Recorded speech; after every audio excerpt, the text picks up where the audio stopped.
There doesn't seem to be any stop with the entire saga, and with what happened to Quando Rondo recently is no different.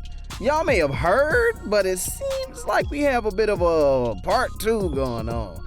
Quando Rondo recently got over 50 shots licked at him after he decided enough time had passed to put on the show.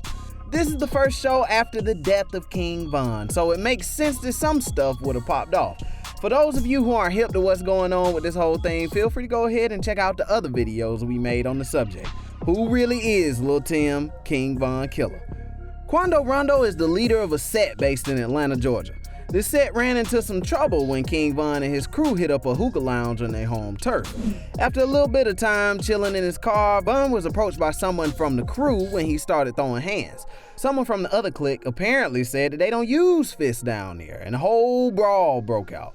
Police showed up and started blasting, and once all the smoke cleared and everything settled down, some things came to light. King Von passed away. Someone from Quando Rondo's crew named Lil Tim had taken a shot that put him down. And now there was beef that wasn't just gonna settle down anytime into the foreseeable future. After everything went down, literally everyone in Chicago was trying to get a piece of the action. Lil Reese, Lil Durk, everybody, all the big names. If Chief Keef was still banging instead of sitting on his bag, boy, we'd have heard something there too. Lil Reese had some big statements to be made when Lil Tim got out of jail, and it only made sense considering the whole squad was partying down afterward. Lil Reese came out on a live video basically saying that he and his boys were gonna get some business taken care of soon. Woo! In all honesty, something was bound to happen, and that's what we're dealing with the aftermath of now. It's very likely that something else is about to happen down the line. This doesn't seem like it's gonna be over just like that anytime soon. This is a complicated issue, and we're not gonna sit here and act like we can distill it all down into some kind of perfect package in the length of a video. Gang violence is a systemic issue with tons of communities, and in Chicago, where King Von is from, is a problem that spans multiple generations. Basically what we're saying is that things are complex, and this is a sensitive issue for anyone to tackle. One of the weirdest things about this case is that there was no clear aggressor, like there was no established beef between the two groups, nothing like that. It seemed like, if anything, everyone was just in the wrong place at the wrong time. Anyway, let's keep this thing rolling and talk a bit about where the beef is now. At about 3:20 a.m. in early May of 2021, some shots rang out, blah, blah, blah, blah, in the warm spring hours before dawn. It was outside of a convenience store where Quando Rondo and his crew were hanging out. The convenience store was about 10 minutes from the venue that Rondo had just performed at, although he'd already left by the time the shooting happened. While no one was hurt too seriously, someone from Rondo's squad was shot in the hand and quickly taken away for treatment at a local hospital. It seems like at the end of the day, it could have been a lot worse. From the way everyone's talking about it, could still end up that way, right? This might not be the end of the whole thing, because according to a lot of people, Chicago's out for blood. Let's look at some of the things that led up to the shooting, and why 6ix9ine called Quando Rondo the most disrespectful rapper in the game right now. Okay, that means a lot coming from someone as controversial as hell. Alright, anyway, we ain't talking about that fool. The start of the beef after the death of King Von was when Quando Rondo went on live after the release of Lil Tim on bail, showing the two of them partying down with bottles. After that, Quando Rondo made a statement on the shooting during a virtual concert he was holding, saying he got caught without that pole and now that gone. I'll piss on his grave.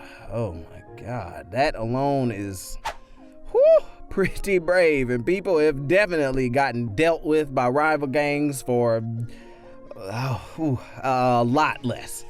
After that, Quando Rondo did his first actual live show at the beginning of May, and it's been noted by multiple sources that the crowd was much smaller than anyone really expected. That's probably because anyone who isn't really about it knew that there was very likely some stuff that could pop off at the drop of a dime. Promoters and booking agents at clubs seemed like they were ahead of the crowd on this one, because a lot of them were refusing to schedule Rondo for shows due to his link to the shooting and his mocking on his socials. Quando Rondo also put out a track called End of Story, which might have been a reference to King Von's multi-part series Crazy Story. When pressed about it in interviews, Rondo claims that it wasn't meant to be a diss at all, although he definitely touches on his feelings surrounding the incident in the lyrics. I think you was saying you wasn't gonna talk about it no more. You was done with it. At first you said something like end of discussion. Low key, I didn't pay attention until it came out. The chorus of the song says pretty much all that Rondo needs to say about his feelings. Sometimes the best response is none at all. You probably would have left your mans. That ain't 100, dawg. See, nowadays, it's like the fans doing the police job. Y'all talk that gangster shit, but cry when a get knocked. You supposed to walk it how you talk it, but I still got my points across. Hey, if the shoe was on the other foot, they wouldn't have said he wrong. What they say, that's understood. We had to make it home. I put that on the neighborhood before they bust my dome. Lil Timmy riding, right or wrong? At the end of the day, it definitely checks out that Rondo and Lil Tim would go for the self-defense angle when it comes to the legal proceedings. Because if the story that King Von's attorney shared or Rondo's side of the story was true, that's what happened. It's sad that things went down the way they did in the first place, but, the past is the past. What happened, happened, man. A few fans have responded to the shooting on Twitter, and what they had to say pretty much sums everything up. Quando Rondo getting shot gotta be the least surprising news ever. Another fan said, I could get more people to show up to look at a pint of Tris than Quando Rondo had at his last show, LMAO. Despite how you feel about the situation though, Twitter definitely has jokes now, even though the situation itself is pretty rough. Like someone said, he's trying to prove he's not scared, but he will pay for it with his life. He needs to lay low. Enough of what people think about things on Twitter. How'd y'all feel about all this? Is this the end of the beef the Chirac boys have with Quando's crew, or do you think we probably haven't seen the last of this whole situation? Is Quando wrong for how he's acted after he was indirectly involved with the tragic death of King Von? Let us know how you feel in the comments. And don't forget to like, share, and subscribe. And if you're on the lookout for rap news, be sure to peep the other videos on this channel, y'all.